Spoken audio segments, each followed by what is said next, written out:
Hello my dear listener, and welcome to our channel. I'm Tommy Jansen, just an average guy in my early 40s. Until recently, life felt pretty smooth sailing. I had a happy marriage and no major personal issues. But things changed earlier this year.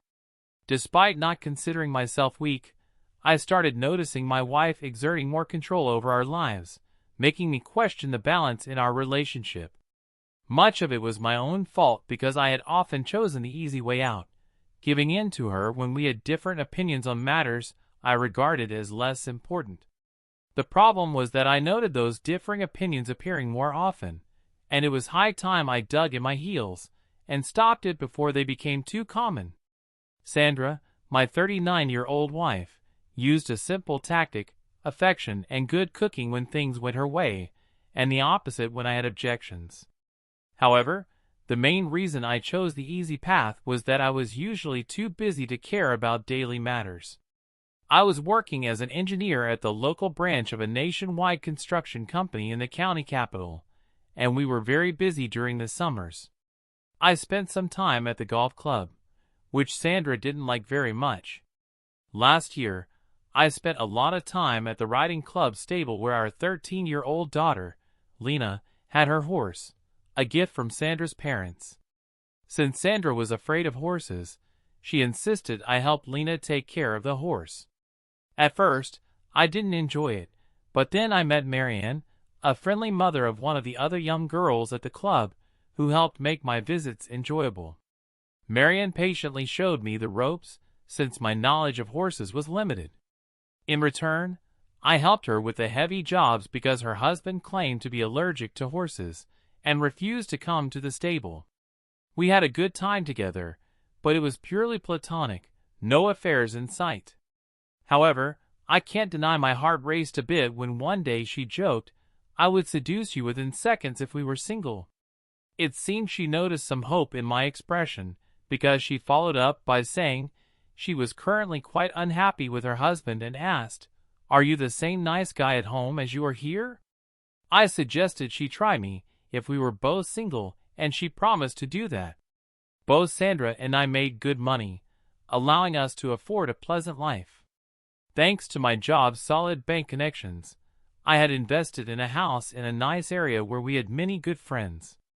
Many of our friends envied me, as they only saw the sunny side of Sandra, who was the perfect hostess during our dinners and parties. Sandra and I met in line at the check-in desk at the nearest airport during a holiday trip to the Spanish island of Mallorca. Both of us were there with friends, and our groups met in line, which led to us running into each other several times at various spots on the island. I got her cell phone number, called her, and invited her to dinner at a nice restaurant, which marked the beginning of our love story. We stayed in touch even after returning from the island. Our chemistry was strong, and we were both usually very satisfied with our time together. However, Sandra's snobbish friends didn't accept me as her boyfriend when we were back home. They had no qualms about their actions during our holiday in Spain, but seemed to believe that what happened on the Mediterranean island should stay there. Some regarded me as beneath them due to my first name and my background, having grown up in an infamous area of our city. Such simple matters as the area I grew up in weren't bad, and my stable job and current lifestyle didn't seem to matter to some of them. To my great relief, Sandra never agreed with her snobbish upper-class friends on that matter. While she might have appeared to be a trophy for me, I never saw her that way. To me, she was simply a lovely girl who happened to have wealthier parents. After a few months, Sandra had some issues with her medication, and her doctor suggested she skip it for a while. However, our spontaneous moments without taking precautions led to an unexpected pregnancy a few months later. This prompted us to marry quickly, as both of us wanted to ensure a stable environment for our child. To my relief, her parents had no objections. As their only child, Sandra received a beautiful summer house by a picturesque lake outside our hometown as a wedding gift. This was a clever decision by her parents, allowing them to resolve maintenance issues while still enjoying the property as they wished. I owned our house in town before we married and kept that as my private property to balance out her summer house. We shared everything else, and there was never any talk of my house or your house. I genuinely liked Sandra's parents. They had successfully run a furniture factory before selling it for a good price and buying a nice house in Marbella, southern Spain, when her father turned 60. I enjoyed visiting them there, but Sandra wasn't fond of the hot climate, which made me realize we could face challenges if she were to inherit that house. Sandra worked at one of the leading insurance companies and had recently been promoted to a vice department role for special projects. To my disappointment, I slowly began to sense that her position was negatively affecting our marriage. She wasn't the same Sandra I had known before. When I asked if she had any problems, she simply said she had many new things to learn at her job, which was why she was more tired than usual. She assured me everything would improve once she got the hang of it. Unfortunately, even our intimacy began to suffer due to her changed behavior. Although I didn't see any obvious signs of an affair, no late nights, no new outfits, and no strange phone calls, she reacted angrily when I jokingly suggested she might be involved with someone else after a less than stellar Saturday night. While she rarely spoke about her job at home, she had been boasting over the past couple of weeks about working on a significant contract. Though she claimed to trust me completely, she didn't share many details about her project. I knew quite a bit about what was happening in our city and had my suspicions, but since it didn't seem crucial, I didn't press her for more information. Then everything changed one Tuesday evening when Sandra came home from work looking strange. I sensed immediately that something was off and asked, "What's the matter? Have you been fired?" Of course not. Quite the opposite, in fact. "We're almost finished with a big project and have a successful deal," she replied. Yet, I could tell she was far from in a celebratory mood. "Please don't try to make a fool of me. I can tell something's bothering you." She hesitated before admitting, "You're somewhat right. I have another important project to think about, and it's connected to the first one." "Okay, so what's the problem?" "The second project is out of town and requires some traveling, possibly even overnight stays. The first trip will be this Friday." I felt uneasy about her attempt to share good news before mentioning her main concern about the trip. The mention of Friday night raised my suspicions. I asked where it was, and she told me the name of a small town on the coast, only 45 kilometers away. I was shocked. I began to worry that she might be involved in something questionable, but I pretended to know nothing more than what she had already shared. "So you'll be staying overnight when it only takes half an hour to get home? The responsible manager can't be there before 5, and we'll need time to review the property before we can sign the deal. After that, it's my job to host a dinner that my company has organized to celebrate the deal and our future business connections." Nothing seemed to miss about that, though I felt I knew how she would respond. I asked, "It depends on what kind of property you'll be inspecting, considering your education is limited to economic matters." She replied, "It's a large leisure area with 45 holiday chalets." Just as I suspected, Sandra had become involved in business with Oscar, who had likely deceived her and her incompetent boss. I knew Oscar from childhood. We grew up in the same neighborhood. He had once sold a car to the local slumlord's daughter, married her, and had 2 children. Their marriage turned into a peculiar arrangement, with her having a secret girlfriend and Oscar boasting about his affairs with several married women. At the leisure area, where Oscar had a well-equipped chalet, he and his wife had an important agreement to keep their affairs out of their hometown. Oscar was well regarded by his wealthy wife's family, because the slumlord's son wasn't bright enough to be of any help in their family business. Oscar, however, was ruthless enough to fit in perfectly. Having been involved in the local construction industry, I had heard the rumors about Oscar's dealings. I knew he had recently acquired an entire area with about 500 rundown apartments from the community, which was trying to rid itself of a bad reputation as a declining area. I decided to play along for a little while longer and said, "This seems to be quite a strange situation. Will that dinner really take the whole night? How many people from your office are going?" "Only me this time, and there will be some good wine included in such an important celebration dinner," she replied. "Do you really want me to be a drunk driver?" I asked, "Do you believe you have the necessary qualifications to assess those 45 chalets, which are in varying states of repair? I could come with you and help for free and drive you home afterward. It's not a final survey, just a simple inspection for more information about the project." "No thanks," she said. "In my position, I don't want you involved in my work. Haven't you heard of taxes? They still exist in this country, and they would probably even be cheaper for your company than a room at a decent hotel by the coast."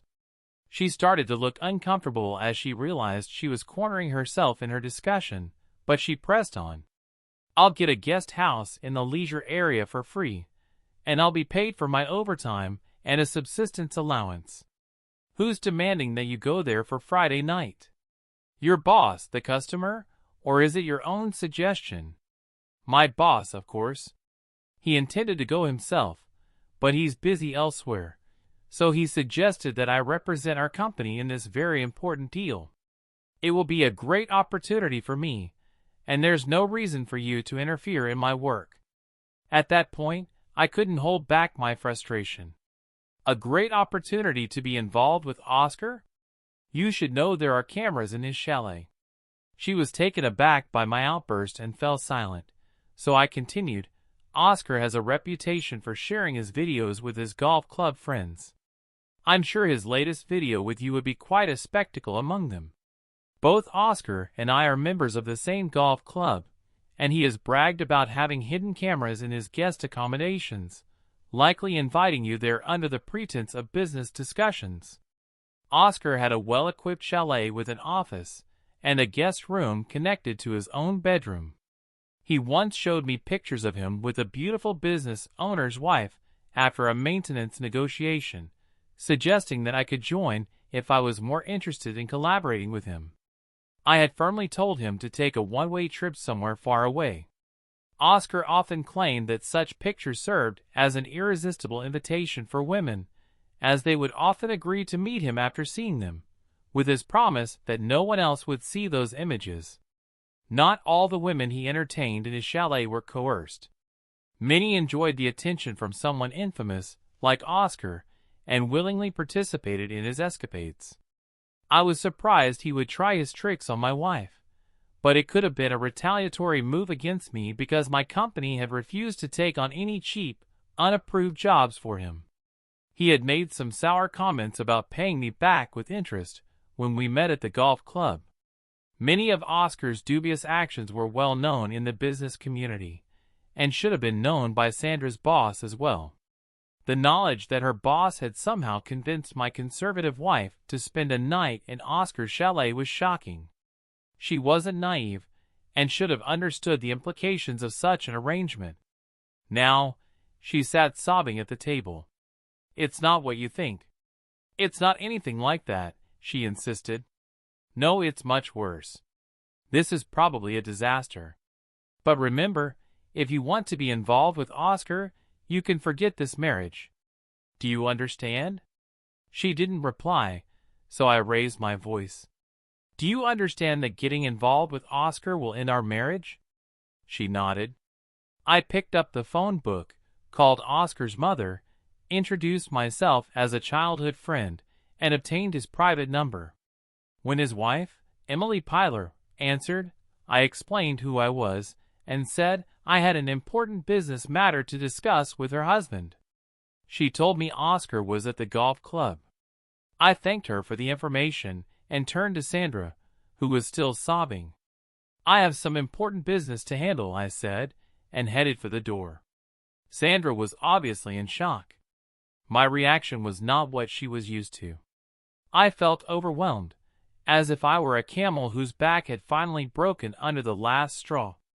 When I opened the car door, she rushed to the entrance and shouted after me, "Don't do anything stupid. If you harass Mr. Pilar, I'll file for divorce." I went straight to the golf club, got information about when Oscar and two others had started playing, and anticipated he'd be at hole 15. When I saw him in the distance, he recognized my purpose and threw his club down, attempting to flee. It took me almost 100 meters to catch up to him. I didn't waste time arguing. I felt he deserved to face the consequences for damaging my marriage. I knew I had limited time before his friends or other players would intervene, so I did my best to make it a memorable encounter for him. A couple of solid punches sent him to the ground, and I used the remaining time before being interrupted to assert my anger. When his friends and some other players arrived, I told them not to try to stop me and walked away toward the clubhouse where my car was parked. There, a police car with two young officers waited. They politely asked if I preferred to handle things the easy way, which I agreed to, getting into the back seat of their car. There wasn't much conversation during the ride to the station, where I was taken to a small office and asked many questions. I recounted my story about Oscar, who had envied my marriage, and how he had attempted to provoke a confrontation at the golf club. I told them I had defended myself against his aggression. I didn't think the officer believed all of my account, but it didn't seem to matter as he recorded what I said. After signing my statement, I was placed in a holding area while he contacted a prosecutor. About 5 hours later, I was released and driven back to the clubhouse by a patrol car. I knew my chances of avoiding a trial were quite good because such cases usually got pushed to the back of the pile, and if nothing happened within 2 years, they would be dismissed. When I returned home, Sandra was still in the kitchen. "Where have you been?" she asked. "At the police station." "What did you do there?" "Not much. Just answered their questions about your friend Oscar at the golf club." Suddenly, her face drained of color. "Holy Lord, what have you done to Oscar Pilar? It's not my fault that he's so fragile. He confronted me, and now he's at the hospital." I knew that was far from the complete truth, but I continued with my version in case they investigated at her workplace and asked what she had told her colleagues. Sandra looked at me, tears in her eyes. "I'll sleep in the spare room tonight." I heard her lock the door from the inside. I realized that there had been much happier times in our marriage. She was up early the next morning, and the only thing she said to me before leaving for work was that we needed to have a serious talk that evening. I agreed. The first thing I did at my job was contact the lawyer who had previously handled some cases for the company. He had a reputation for being tough and efficient, and we had become friends over the years. He promised to help me pursue Sandra's employer. A half hour later, he called back to say he had set up a meeting with the district chief at Sandra's job for 2 o'clock that same day. At 2 o'clock on the day, my lawyer and I entered the district chief's office, where he and Sandra's boss were waiting for us. It was clear that the insurance company directors held my lawyer in high regard because they agreed to his statements without much resistance. Sandra's boss appeared quite frightened, and my lawyer pressured him into admitting that, although he was aware of Oscar's reputation, he had insisted that Sandra accompany Oscar for what he claimed was a routine survey of the chalet. He also implied that she would spend the night there with him, denying any inappropriate intentions. My lawyer pointed out that even someone with little understanding should have recognized what Oscar expected. The district chief began to sweat when my lawyer accused him of acting irresponsibly and explained the potential legal consequences for those who exploited women in such situations. We even signed an agreement stating that they would cancel the deal with Oscar Pilar and cover all my lawyer's expenses. I wasn't sure I would have received anything more than high costs for myself had we pursued this in court, but the district chief knew that the negative publicity would cost them far more than our agreement. I believe he realized I had done him a favor by ensuring they canceled Oscar's contract, as Sandra's team had clearly mishandled negotiations with someone like Oscar. After the meeting, I contacted a friend at the insurance company that my employer worked with and informed him that Oscar Pilar's insurance on his new property had been canceled and would soon be back on the market. He promised me a fair bonus if they secure the contract. When Sandra came home that evening, her demeanor was fierce, and I couldn't catch much of what she screamed, but it was clear I was not her favorite person at the moment. She packed a suitcase, shouted something about her summer house, and left. Our daughter Lena appeared scared by her mother's outburst, but since Sandra didn't ask her to join her, Lena stayed with me without any further questions.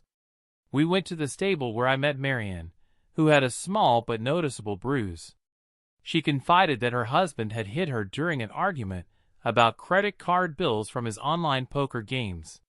When I told her that Sandra had moved out to the summer house because I had stopped her from spending the night with a client, Marianne gave me a heartfelt hug that unexpectedly turned into our first kiss. Still holding her, she asked, "Don't you think we would have fewer problems if we lived together instead of with our spouses?" I simply replied, "Yes," and kissed her again, this time more passionately. We both felt a sense of relief, realizing that if our marriages fell apart, we had an alternative. After leaving the stable, I went to my den to check the burglar alarm at Sandra's summer house. The several-year-old equipment protected the doors and windows and detected movement indoors. As I expected, Sandra was home and had turned it off. However, I had also installed new outdoor equipment that I was testing before purchasing several for my work. When a car or person was within 50 meters of the house, it activated a hidden digital camera disguised as a birdhouse, capturing images and sending alerts to my cell phone via the internet. Since this equipment had been a test for my job, Sandra had never asked how it worked when I got her permission to test it there, although I didn't care much about it. On Wednesday and Thursday evenings, I knew that her car was the only one outside the summer house. On Friday after work, I ran some errands and then Lena and I went to the supermarket to shop before I prepared dinner for us. Sandra had not made any attempts to contact me since she left the house, and I told myself that I wouldn't reach out to her either. Instead, I looked forward to seeing Marianne at the stable on Saturday.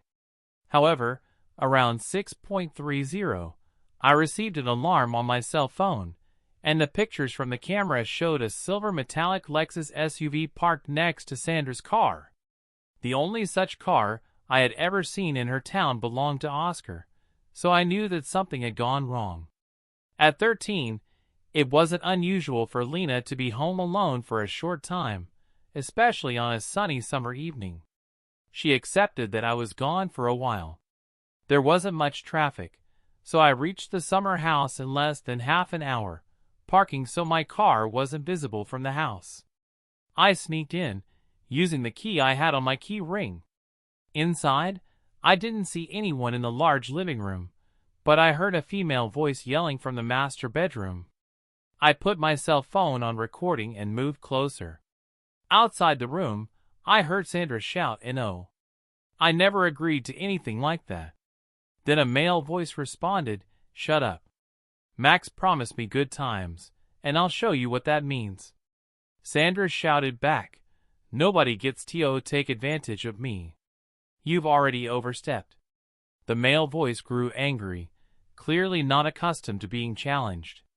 The next sound from the bedroom was a loud slap, followed by Sandra's piercing scream. I had recorded enough and switched my phone to camera mode, taking 9 pictures with one press of the button. At that moment, Sandra and Oscar didn't notice when I entered the room until they saw the flash from the camera. Both of them were in a compromising situation on the master bed.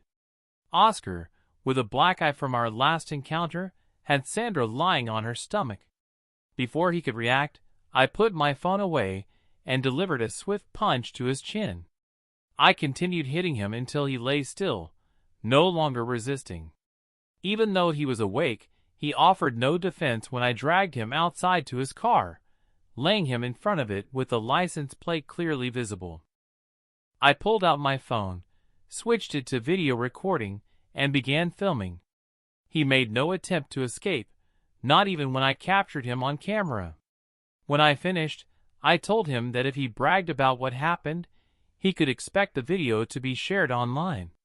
I then shouted, "Get off my property, or I'll smash your car." When he didn't move quickly enough, I picked up a large stone and threw it at the windshield, which shattered. Oscar hurried into the car, fortunate that he had left the keys in it. He drove away without any further damage to his vehicle. I knew I had acted irrationally, but my anger towards those who hurt women justified my actions in my mind. It didn't matter that Sandra had acted poorly. That was no excuse for Oscar's behavior. In most people's eyes, I had only given him what he deserved. Now it was up to Oscar to keep quiet. If he did, no one would ever know what happened that day. Back in the house, I found Sandra already in the shower with the door locked.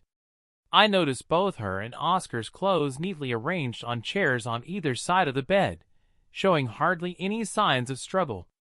I took a few pictures from my records in case Sandra tried to claim she had been assaulted. I grabbed a plastic trash bag and collected Oscar's belongings, then wrote a brief message to Sandra. "Dear Sandra, I promise to divorce you if you continue with Oscar. Now you have what you clearly wanted. Tommy." I suspected she would stay in the shower until I left, so I took the bag and made my first stop at Oscar's house. The garage door was open, but Oscar's car wasn't visible. I walked up to the front door and rang the bell. When Oscar's wife answered, I handed her the bag and explained how I had found these items in the master bedroom of my summer house. Then I continued with a less than truthful story about how, when I entered the house, poor Oscar had left both my wife and his belongings behind when he ran away in a hurry. Unfortunately, he stumbled on the doorstep and probably hurt himself a bit when he fell. To my surprise, she smiled and thanked me for taking care of his belongings. I told Lena that her mother and I were having problems and would probably live apart for the time being, but she could see either of us whenever she wanted. She said that was fine with her because several of her friends were in similar situations, and it usually worked without issues. Afterward, I thought there would be no harm if Sandra's parents heard my version first, so I called them in Spain and told them that I had found Sandra with Oscar, one of the worst characters in town, at her summer house, and that our marriage was beyond repair. I reassured them that, regardless of what Sandra and I were going through, Lena was still their granddaughter. At the stable on Saturday, I told Marie that I could finally start thinking about being single, although it would take about 6 months to make it official. I shared with her what I had discovered at Sandra's summer house. I didn't try to persuade her to leave her husband. That was entirely her decision. Back at home, I found Sandra sitting at the kitchen table, looking quite distressed. She had every reason to feel that way. It seemed she wanted to talk, which was fine with me. I told her I didn't need any further explanation since I had overheard her and Oscar discussing everything I needed to know, and the evidence I had was more than sufficient.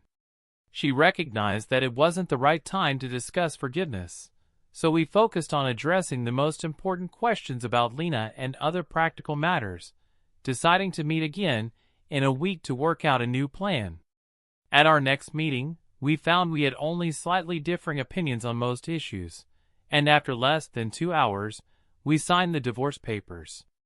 Once she left the house, I felt both relieved and surprised at how smoothly everything had gone. I couldn't shake the strange feeling that Sandra, for some unknown reason, wanted to be rid of me just as much as I wanted to be rid of her. She had no objections to shared custody of Lena, who would stay primarily with me and spend as much time as she wanted with Sandra. It took me a while to understand why Sandra had allowed Oscar to be with her at the summer house. However, I got a clue from a hidden camera outside her summer house, which revealed her boss as a frequent night visitor. Learning about their relationship led me to call their district chief and ask his opinion about a supervisor being involved with an employee and essentially encouraging her to engage with one of their customers. To my surprise, the district chief informed me that he had already addressed the situation with Mr. Oscar and didn't care about what his employees did in their personal time. I told him I would find another solution. 3 days later, I went to the supervisor's office and confronted him about his involvement with my wife before our divorce and about sending her to Oscar. The man laughed and dismissed me, asking what I could do about it.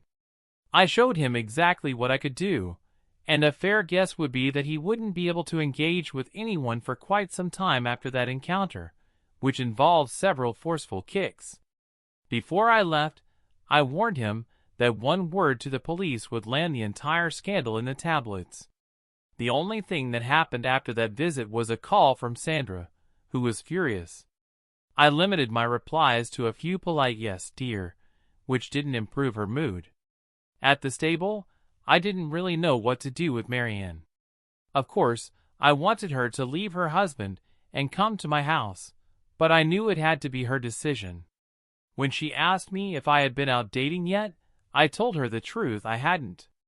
She continued, "What would you say if I left my husband?" I replied, "The best possible solution would be with you." "Can I trust you?" "Yes." Nothing more was said on that matter during the entire following week until she called me one day at work. She told me that the local gambling shop owner had contacted her about her husband's debts. When she confronted him at his job, they had gotten into a terrible quarrel, which ended with him threatening to beat her when he came home after work. Now she didn't dare go home. I took a well-built carpenter from one of our building sites with me and met her outside her home. She gathered her 2 children and everything she wanted to bring with her for the time being without any problems. At my house, I let her and her children take over the master bedroom so they could be together during their first night, which must have been a difficult experience for all of them. Marianne and I didn't have any intimacy before,